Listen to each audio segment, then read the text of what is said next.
Welcome, ladies and gentlemen, boys and girls, to the most magical podcast in the Midwest. That's right, the Magic in the Midwest podcast, starring USA Today best-selling author J.B. Michaels and his more successful wife, Ashley Michaels. And now, your host. Wow, well, thank you so much, announcer. This is the Magic in the Midwest podcast. I am J.B. Michaels. I'm here with Ashley Michaels. Yes, and we are celebrating. We're in the 90s. Are we at 98 right now? Wow, what are we going to do for 100? Oh my gosh, are we? Throw ourselves a party. We really need to throw ourselves a party. What would we do? I don't know. We'll figure it out. I think we're getting close. I'm not sure. I could be totally wrong. I could probably look, but I don't have my data pad with me. Your data pad? Yeah, look on the podcast app. What was the last one? Okay, let me. I'm just like, sorry guys, I should have checked this right before I started the podcast. But as always, the podcast is brought to you by the This is the 98th. Oh, it is 98. I was right. Okay, 98 degrees. Oh wait, here. Just kidding. No, it's 96. Yes, because even though it says like this says 97, but it's the not. number is 95 because we must have. All right. Done Yes. Yeah. 96. So we did 96. 2 episodes where we just like gave previews of Bandcamp exclusives and stuff. So. Oh right. So it is the 96th episode of the Magic in the West podcast, and again, it's brought to you by the many works of J.B. Michaels. Please check out my work at MrMichaels.com, MISTER Michaels. .com. And new book is up right now for pre-order. It is Raftery's Ghost, a Machiavelli mystery, which is getting fantastic reviews, and I'm very, very, very pumped for it. And it was actually written in conjunction with the 100th anniversary of The Little Traveler in downtown Geneva, Illinois. It actually has the, on the cover, on the back cover, it actually has the logo for the 100th anniversary of the Little Traveler. And in case you don't know, the Little Traveler is a very historic part of Illinois history and American history. It is a retail mansion, basically, with 36 rooms. And it's really fascinating. It's a cool place to be, and it's basically the inspiration for the Machiavelli Mystery Series. So please check that out. I will be signing books there on the 100th anniversary and on the Saturday after that in September. So late September 22nd and 24th, I believe, are the dates. So it's very exciting.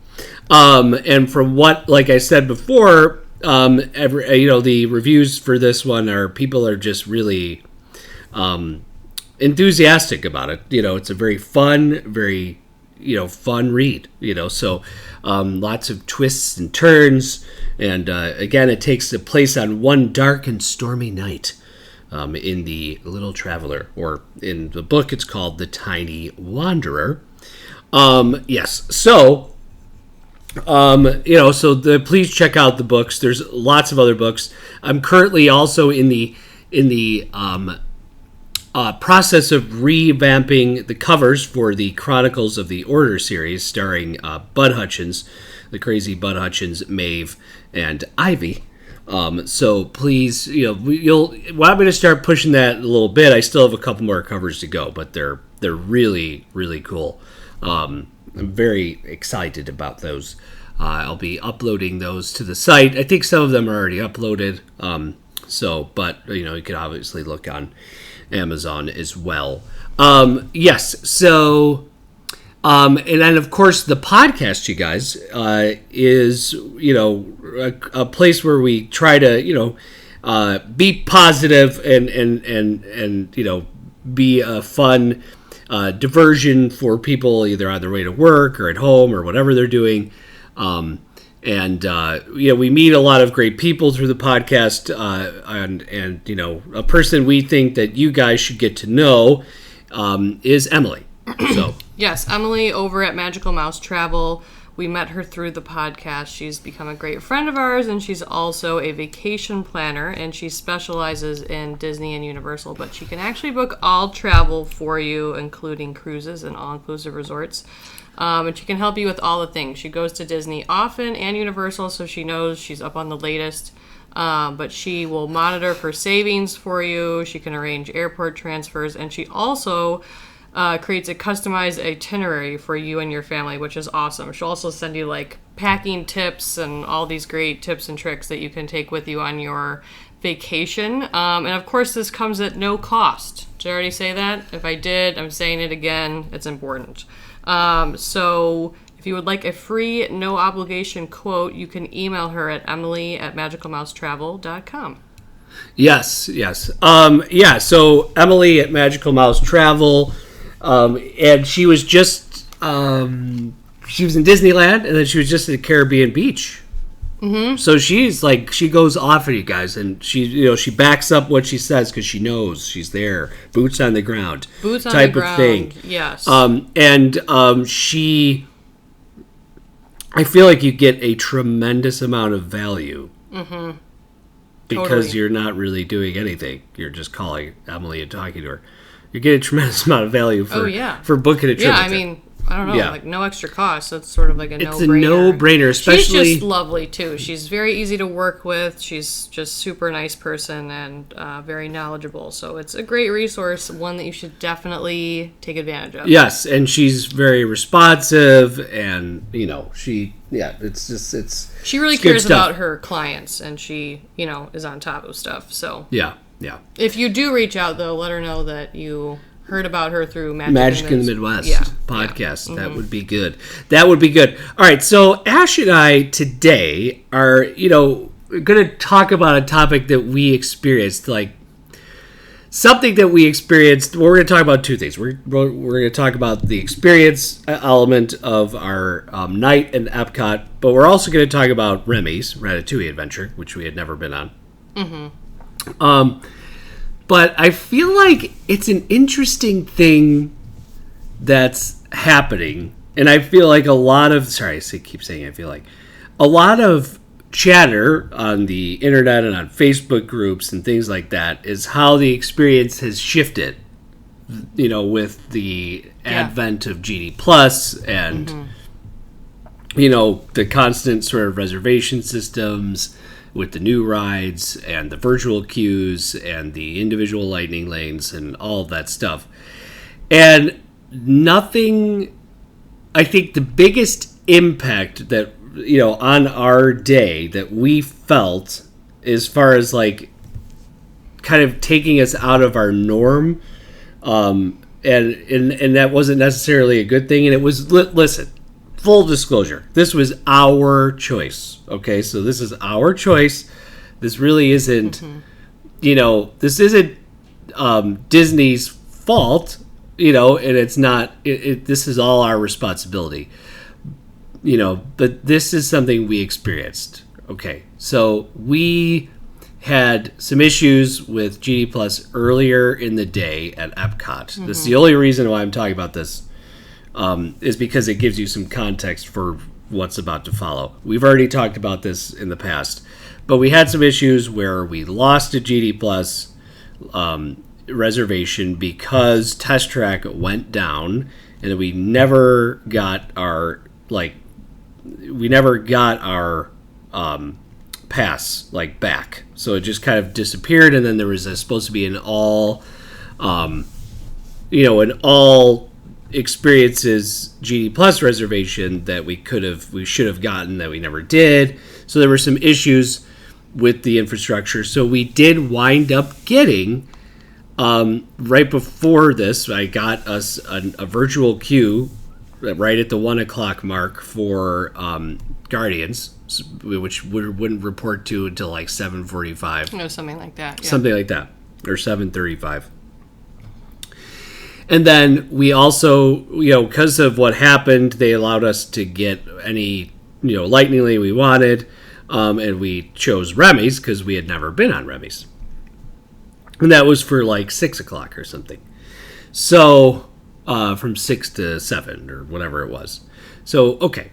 So there you have it. So this is kind of our lead up into that gives you a little background. So we go into Epcot, and we actually did something a little unique, because our, now he was great walking and stuff, but to minimize the walking, okay, what we wanted to do was to take a lift over to the beach club, and just walk right into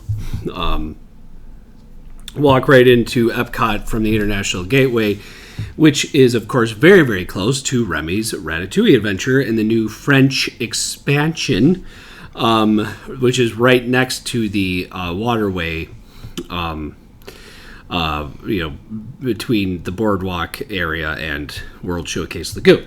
So, pretty cool. So we did that, and actually I confirmed that process with Emily. She was like, "Oh yeah, you could totally do that. That's totally fine." I don't think Disney's like super keen on you doing it all the time. It depends on the security guy that you get. Sometimes they'll ask you for your name and assume that you have a reservation there, but we were prepared. Now, the guy at the gate at Beach Club did not ask. Yeah. But if he did, we were going to say that we were trying to, eat at one of the restaurants Cape there. May. Cape May, which we would never eat at. Without a reservation. We were just Right. going to try and wait it out. That was our plan. Wait but we list. didn't Wait list. Yeah, but we didn't have to use that. So yes, we didn't even have to use it because the driver knew the person at the thing and was fine. I was like, okay, just go. Yeah. Because but I'm sure they get a lot of that where people just get dropped off because it is so convenient and close to the, I don't think a International lot of Gateway. people think that they can do that. Maybe maybe not. You're right. Maybe it was only our genius that came up with it. Well, I think it's probably a pretty small group of people that do it. Maybe. Right. Yeah. Well, I only did it because I was like, the amount of walking it would take for us to go from the entrance at Future World all the way over to Remy's. I mean, that's almost the exact opposite side of the park. It is. Like and with Harrison and my parents, we just were trying to, Because Epcot is a very large park. It just feels very large. You know what I mean?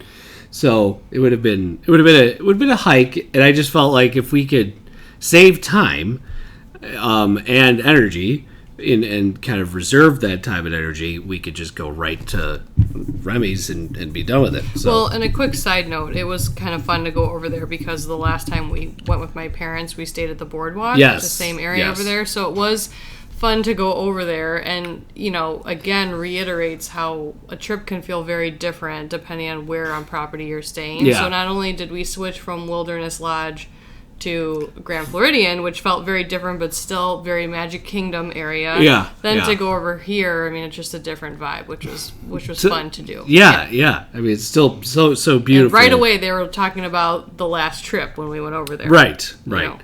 So it was it's a beautiful resort area as well. So, I mean, that's a definite must if you ever want to stay near Epcot and within walking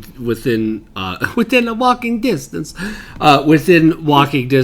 of Hollywood Studios, you could do that as well. So that's a cool area because you could walk to two parks. Yes. If you really want to, if you've got the energy.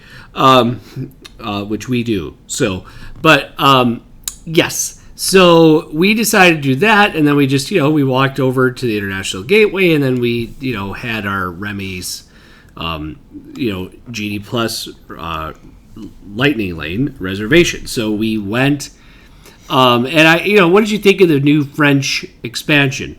What did you think? You know what? I wish I was paying more attention because I feel like I wasn't. So I mean, it was cool. It was bigger than I thought it was going to be.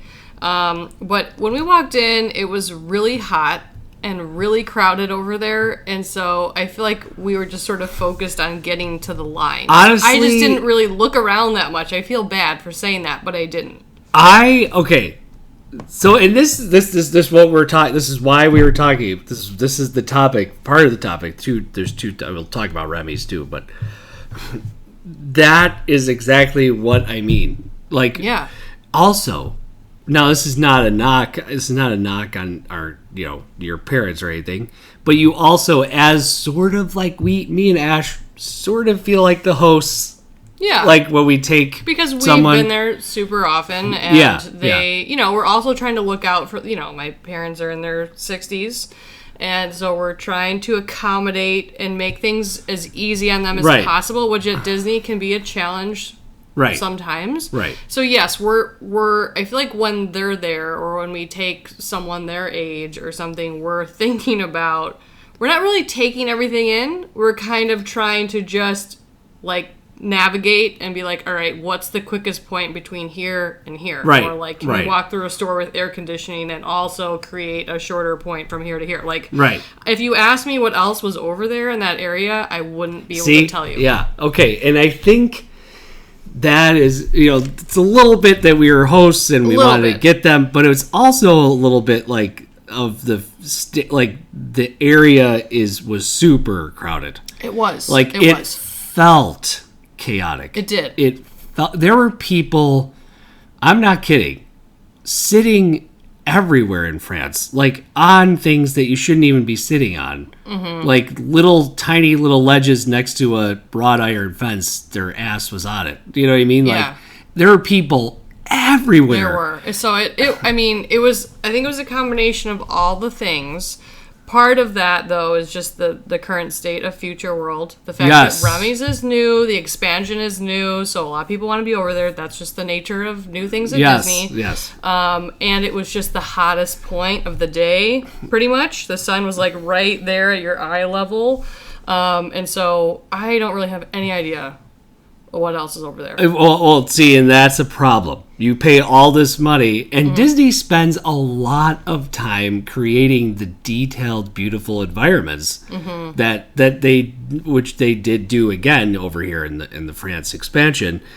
So that does actually make me even realize a little bit what their vision is for a lot of Epcot. The new Epcot, Future World. I mean, is like a lot of the area right behind Spaceship Earth, where there's going to be that that platform with Walt pointing out towards, not pointing any, or maybe he is, I'm not sure, kind of looking out over World Showcase, which I love that idea. This whole area really is just going to be like a park area where they're going to have like events, and they're going to have like maybe like a concert, or they'll have you know what I mean? Like just places to sit with a bunch of trees and shade. Yeah. And it's going to be the only, there's going to be that new play pavilion, over there, but there's no new attractions. Well, I guess the Moana water, it's a walkthrough attraction. But like there's no, the big attractions are set. Right. In Epcot right now, they're open. Like Guardians is open, and that was the major. They got to get the walls down, though. I mean, I know what they're building, but there's a lot of space that can't be used, and because of that, not only do those areas feel more crowded, but people just don't want to be over there. Yeah. So it pushes even more people. Like, what doesn't happen? It's not like Guardians draws all these people to Future World. It really just draws people to Guardians, and then they go back. Mm-hmm. It does not. World Showcase always is busier, I feel like. Yeah. But especially lately. Right now, I mean, through the whole World Showcase, I mean, it was just I feel like we weren't doing what you're supposed to do in World Showcase, where you're looking around, looking at the details. Like, we were just trying to navigate it to find a spot where we could kind of just sit and relax, intense. Which is what you're supposed to be doing there. But it took a World Showcase. I'm sorry, it just took a lot of effort to figure out what to do. It was intense. Now, part of that is poor planning on our part. And part of it is we were doing things the way Disney is setting things up for people to do now. Yeah. Which is reserve times and make sure you make it there. And I think that's an interesting thing too, whereas like in the past, it's funny, Ash, when we were younger, when I was a kid, World Showcase was chill. Always chill. Like, yes, near Illuminations, like, where it get closer to time for Illuminations, people would start filling in. But it was really mostly relaxed. It was still people, but it was not like this. Well, like this I think was another intense. factor is that there's always a festival now. Like, Yes. there's no breaks between festivals, and I think that it creates more crowds because there's always some special food to get or some, which I get. It's nice for people to be able to go at any time and hit one of the Epcot festivals. Yeah. But it's also kind of like, to me, it makes them less appealing because they're always happening. Yeah. And then there's always people that are going to those things. Like, there's all these extra little kiosks and all these, I feel like all the lines are longer there for the food and everything because there's always some special thing they're doing. Yeah. And so I feel like they're just, it's one of those psychology things where I think the thought was, if we make these longer, maybe it'll make it less crowded because people will be able to come at different times and be able to spread But it it's out not more. really But working. it's creating the opposite. Yeah, problem. people are trained to now, because of the last few years, people are trained to think that Epcot and World Showcase is the festival special event park. It is not. And I get it. They have to drive attendance to it because Future World was in such a sad state for so long. I mean, it's still not. I mean, they put one new ride in. Right. It's still in a Space 220, the new restaurant and stuff. That's true. And they did open up connections, but It's just, we got to get the walls down. right. We're getting there. Right. Yeah. But I think Disney had to figure out a way to drive attendance to Epcot because the attendance was lagging far behind, Animal Kingdom and Magic Kingdom, even Studios, I think, which was in a sad state for a while as well. Was beating it at times. Well, I have two more things I want to say before you're done. Or when you're done. Sorry. Yeah. Go ahead. So, they had to figure something out, right, to get people to keep coming back. And I get it. And Epcot's beloved. It always, it will always be. Plus the addition of, like, higher profile attractions, has made, like, World Showcase more busy as well. Like, there's just higher profile stuff, now with Frozen and, a Pixar ride as well. So it's go ahead. What were you going to say? Well, the first thing is that, I think that they were hoping that Guardians would drive more people to Future World, and it definitely has. But I think when you take what Guardians is compared to Rise of the Resistance, it just can't draw as many people because of the nature of the ride. Right, the motion sickness. Yeah, I mean, it can't attract that. I mean, it really does bother a lot of people. So there's that. I mean, that doesn't bother you, the ride's great. Amazing. Yeah. It's great, but it just will never be able to do. Plus, I think Star Wars just has, Well, it's just, Star Wars. It's Star a different Wars. brand. Yeah. So I think that there's that, and I think there have even been articles out talking about how it's not as busy as they thought it would be, and I think that's why. It's great if you don't have motion sickness issues. If you do, though, even if a little bit, I think you're probably mostly affected by this ride. Whereas Rise of the Resistance, like, everybody still wants to do this many years later. Right.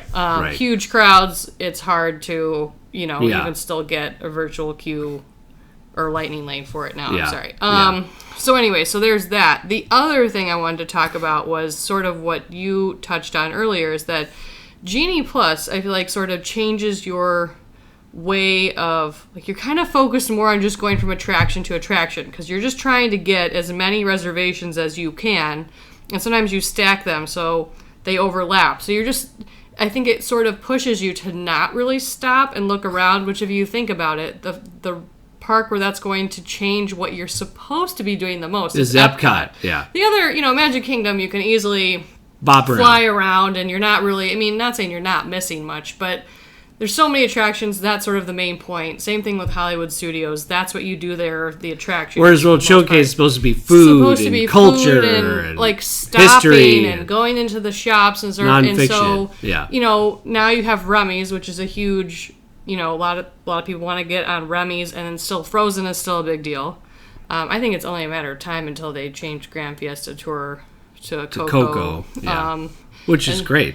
And who knows what else will come from that and the other, pavilions. Yeah. But when you're doing that, like, right, you're trying to get Guardians, and you're trying to get Frozen, and then you're trying to get Spaceship Earth, and then you're zigzagging back over to Remy's, and that, you know what I mean? And then you go back to Test Track. Like, you're not really, you would never do it that way. Yeah. You would go into Future World, and then once you went into World Showcase, you'd kind of walk around the whole World Showcase, and then go into this country and go back out. Like, you're not doing that. People are, like, going to the attraction, going to grab dinner, going to grab back Future Going World, all the way back to Future World. Like, zigzagging all over Epcot, just trying to cover actually, it's funny. Our neighbor talked about that, too. Mm-hmm. He talked about how their reservations were in totally different parts of the park.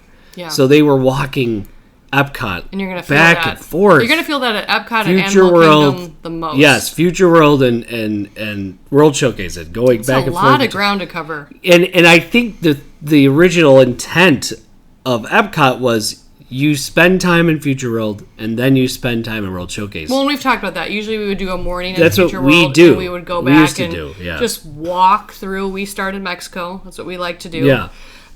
Two different kinds of people. Some people like to start in Canada. Yeah.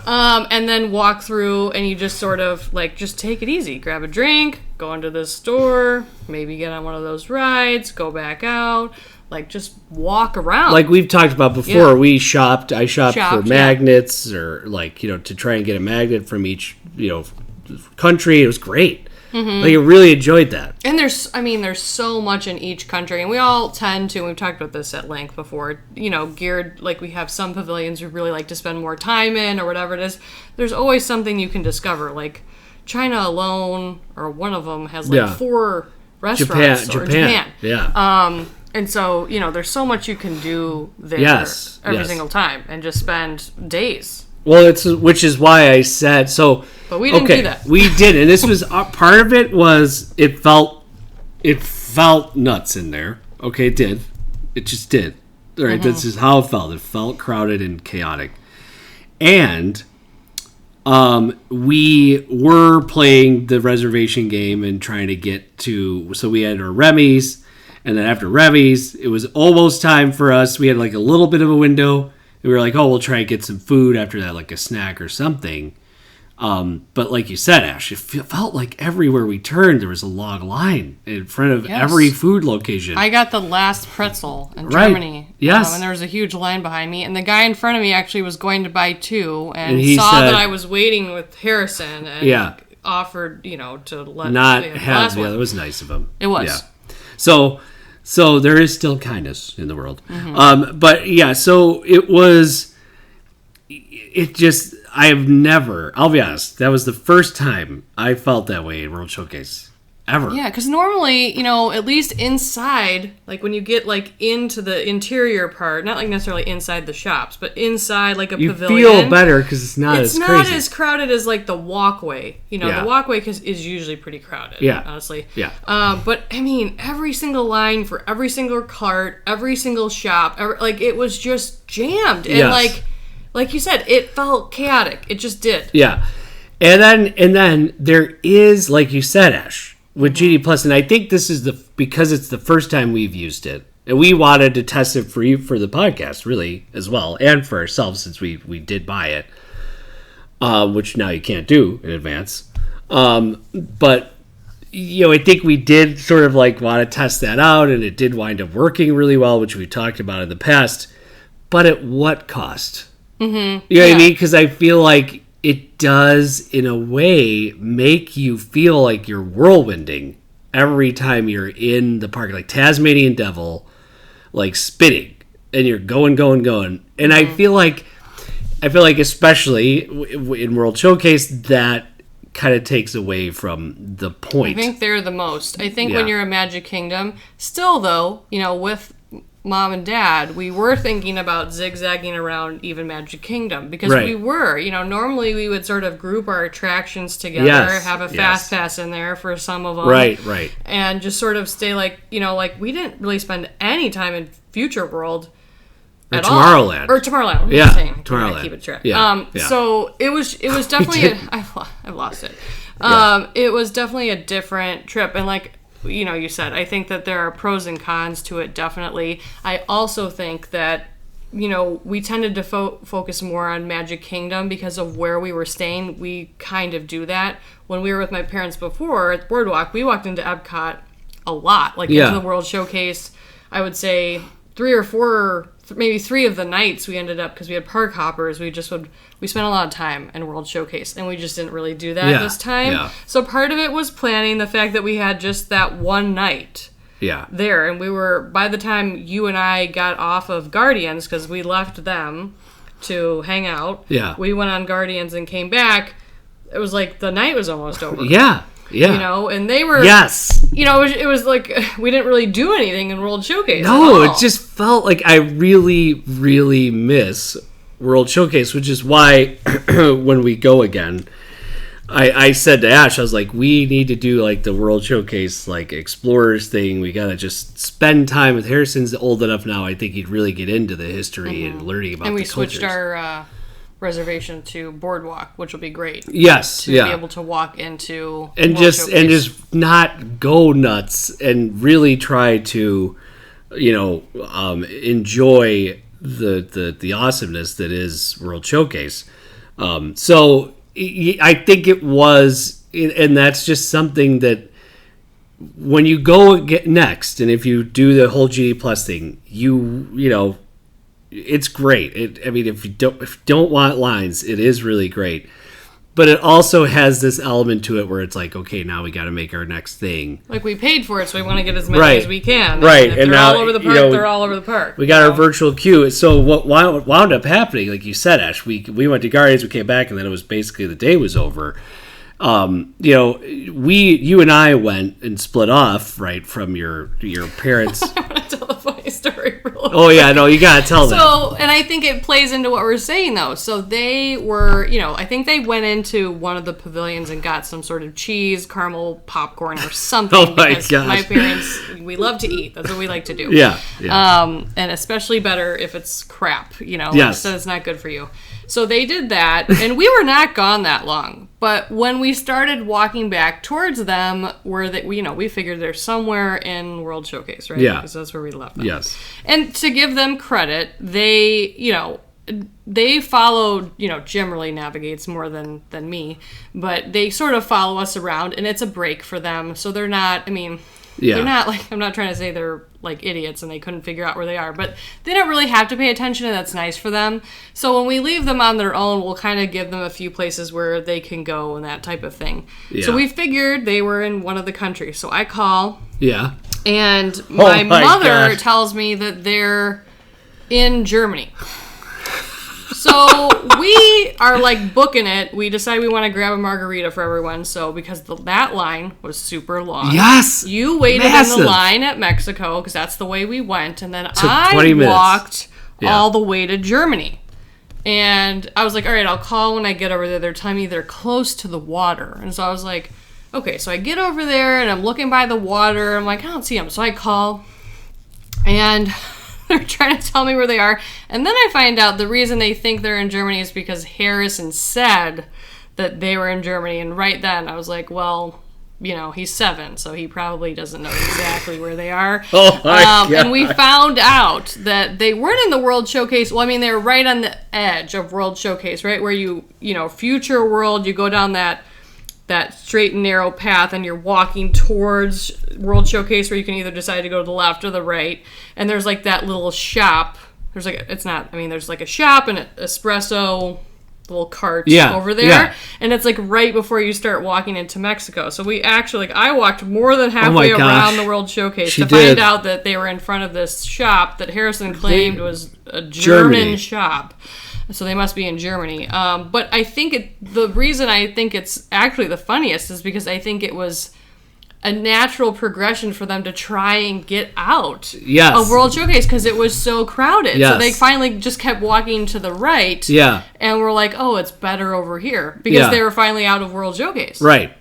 You know? And there was somewhere to sit and there was some shade and, you know. And then we got at least the margarita, like I felt it right away, which was great. Like, at least they made the margarita well enough. So I got in a lot of steps just in that very Yes. short amount of time. And I had to call Jim because he was carrying like 17 margaritas. And I was like, don't walk towards Germany. Yeah, Walk yeah. back the way They're that we not came." over there. I walked all the way over here. Yeah, yeah. So that was nuts. Navigating in between, weaving in and out of traffic, basically. But yeah, so, it's weird, you guys. I feel like our World Showcase experience was our fault. Like, we didn't, try and plan it out what we wanted to do exactly. We did Remy's, and then we ran over to Guardians, and we ran back. Not exactly the best thing, and it did feel chaotic as well. So, I mean, if you had a reservation for dining in the World Show, it would be probably a different experience, right? You would be like, okay, we're just relaxing and we're going to eat here and we're just going to stroll around and whatever. And then lastly, let's talk about Remy's. Remy's Ratatouille Adventure. So I did try and look around a little bit. So basically, the new setup over in France is it's like another street, almost like an alley, but it's a street that's to the right of the pavilion. So if you're walking from Mexico, you keep walking, and then it's and I guess it's right next to the water, right? Across from International Gateway. And so you're walking, and there's a lane that you go down, and it says Remy's this way, Gusteau's or whatever. And there's a creperie over there, and there's some places to sit, but the line was so massive for Remy's. The line was way, way, way back. I don't think this is going to be the case. Ash doesn't think this is going to be the case in the future, and I think she's right. I don't disagree with her on that. I think in the future this won't be that crowded. But when we were there, because it was newer, of course, it's very crowded. So, whatever. So, there is a creperie back there. There's a couple spots you could grab, a crepe if, you want, and just relax and chill. But then you're still, near the line of Remy's. So, there's still, a ton of people just, standing around. So, it didn't feel super great back there. I didn't feel like it was well shaded either. It felt pretty, open to the sun. There were some shade, but it was pretty open to the sun. Open. How I would it felt really kind of whoa, feels warm over here. So we did get the Genie Plus for Remy's. You walk through, and you're kind of walking through the streets of Paris, which is neat, and the alleyways and stuff, and then you get up to basically the behind Gusteau's or something, and you board a rat. That's what you're boarding. It's a trackless vehicle, and it looks like a Remy. It looks like it's colored like Remy and everything. You do use 3D glasses. So this is a 3D. It does have 3D screen elements to it. As well. Now, remember, this in the past, we did talk about this was big in Disneyland Paris at the Disney Studios Park in Paris. Was a very big deal when it opened, not only because it was French-based, but also it was just, at the time when it opened, it was one of the first of its kind. Trackless vehicle with 3D. It was neat. And so the whole point is you're the size of Remy. And you're going through Gusteau's, and there's a bunch of chaos happening. You're trying to get dinner ready, and trying not to get caught by the humans in the kitchen and all this stuff. So, cute ride. I enjoyed it.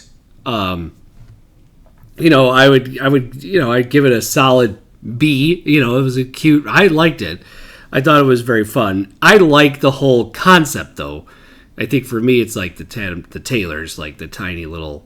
Tiny, right, and where the size of Remy. Right, yeah. I like this. That's cute. The size element of it, and I felt like it had some cute, yes, it relied on screens a little bit, but I felt like it had some fun, slight thrills to it. Nothing wild, but I thought it was a very cute and kind of perfect addition to, the French pavilion over there, the France pavilion. So, what did you think? GB and I have already talked about this, and we've had some time between that conversation and this. So, Here's my thing about it. I thought it was cute. Cash got really hyped the first time we talked about it. Well, okay, anytime anything is new, everyone, which I get, like everyone gets super hyped about it, and it's like all this stuff, right? And everyone's talking about how great the ride is, so that's part of it. The second part is, it's a pavilion ride, and in my mind, those rides I weigh differently than like Rise of the Resistance or Guardians or Mickey and Minnie's Runaway Railway. I think of them as different. I think of them as supplemental. I think of them as something that's cute and hopefully has a short line, because I think that they should. Like Grand Fiesta Tour is a perfect example. Is it going to blow you away? No. But you go into the Mexico Pavilion, and the vibes in there are great. You wait 2 minutes to get on this little boat ride, and awesome, right? 2 minutes. And before Frozen was around, and it was the Maelstrom, you didn't really ever have to wait. I mean, I think the lines for Maelstrom were longer than Grand Fiesta Tour, but it's a little bit more intense of a ride. Yeah. Okay. So, but the way that this was, people were talking about Remy's was like, no, it's like a regular ride, and it is so great and amazing. So I was sort of thinking of it Expectations. My expectations were probably too high. Okay. So thank goodness we had the Genie Plus, because if we had waited 70 minutes for that, I probably would have been super ticked. I thought it was cute. I thought it measured up very well to be a super cute for a pavilion ride. I think it's not going to blow you away. I mean, it is good to recognize that the ride is like an exact copy from Disneyland Paris, which was built 10 years ago, maybe. Yeah. I don't think it compares to Mickey and Minnie's Runaway Railway. I think a lot of people compare it to that because of the trackless ride system and stuff. I don't think it's on par. I think it's cute. It was short. It's what a pavilion ride should be, but I would definitely not wait 70 minutes for this ride. It's funny, yeah. Okay. That's fair. And everyone knows my thoughts on Frozen, but I'm not gonna.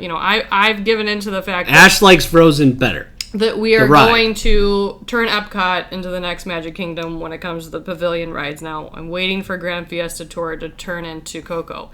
Now, I know we're on 41 minutes, but what I dislike more about Frozen is that was forced because of the popularity of Frozen. Yes. Forced conversion of Maelstrom. Remy, everyone likes the movie. I mean, a lot of people like the movie Ratatouille, but it's not like some huge... No. So it fits, to me, it's less of a... Maybe I shouldn't say that. To me, it bothers me less because it's just sort of like, oh, Remy's, it's cute, the rat, whatever. Frozen was like forced upon that pavilion because of how popular it was. Yes. So it sort of annoyed me way more. Yeah. I do like Frozen better, not because of Frozen, but because I just tend to like the boat rides more. I think that the actual ride system I just tend to enjoy those rides more. Like Jurassic Park River Adventure. I think those types of rides tend to be the most creative. Yeah. The slow boat rides. So that's why I like it. I think the layout of the Maelstrom is just better. Yes. Than the other one. So I was not super blown away. I would never wait that long. I would maybe wait 30 minutes for that ride. Maybe. Okay. That's what I would say. I mean, some people love it, and I get it, but I'm just not in that boat. It was cute. It was cute. The other thing to mention, though, is that Harrison sat with my parents in the front row. Jim and I were in the back. He jagged my dad has not a great knee, and they had just told Harrison not to pull the bar down all the way, and Harrison pulled the bar down all the way. He did. So my dad had to sit very uncomfortably for a few minutes, and we were all very aware of it. So I think that didn't help my experience. No. I think it's super cute. Anyone that's saying that that's their favorite ride on property... Yeah. I am judging you in my head. Oh, geez. No, it all comes down to, but what's funny is I was messaging with Emily, the vacation planner, about this, and I was talking about Frozen and this and that, and ultimately she said something that I completely agree with. I was like, which one would you choose if you had to go on one? I was trying to get her to say which one she liked better between Frozen and Remy's, and she goes, if I had a choice, honestly, I would select to go on none of them and just walk around World Showcase, which is funny because that's... You know what I mean? I kind of agree. Yeah. That these rides really should kind of be in the background. Yeah. That's my feeling Yeah. on it.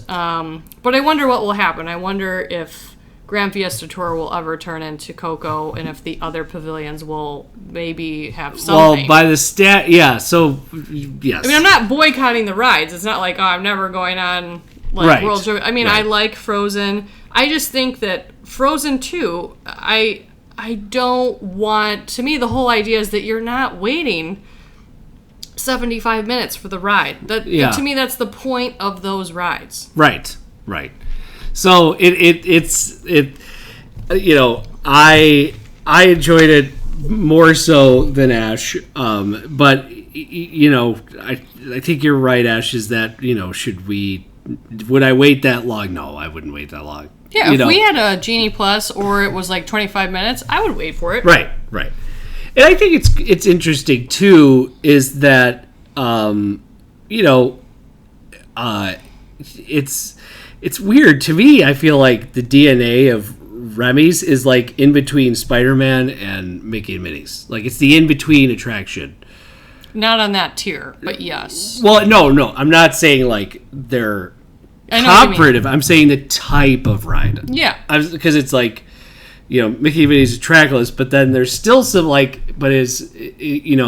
is a lot of infrastructure that they sort of built into the ride, which is more like Spider-Man, that are practical sets, like for Remy's. Being under the cart. Whereas was, and then having the cart move with us and stuff like that was... Which is... Because cool. Mickey and Minnie's is really just IMAX screens, like, the whole time.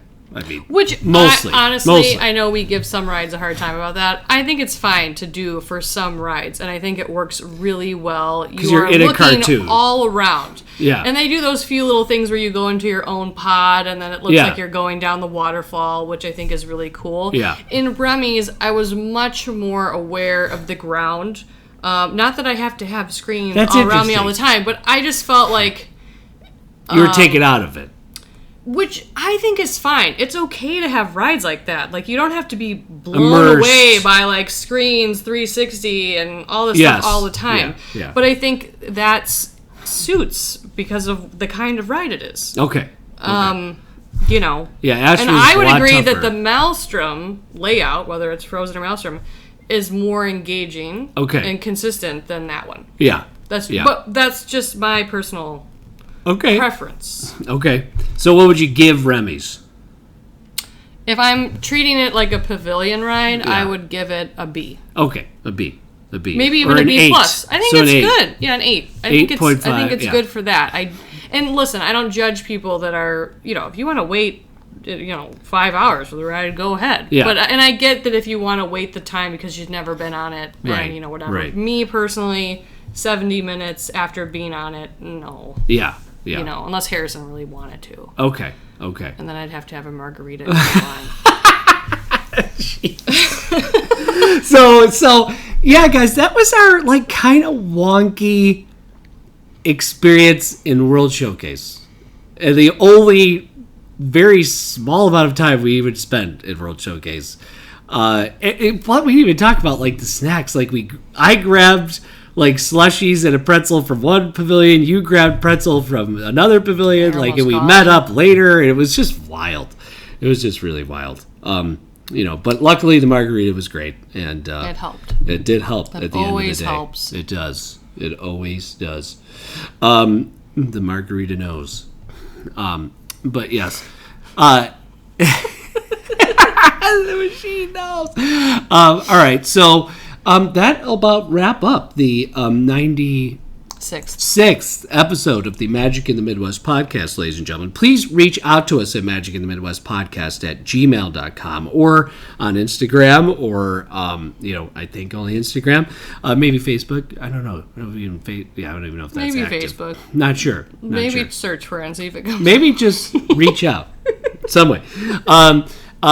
Please rate and review the podcast at Apple Podcasts, Spotify, Stitcher, Deezer, wherever you listen to the podcast, YouTube, like and subscribe.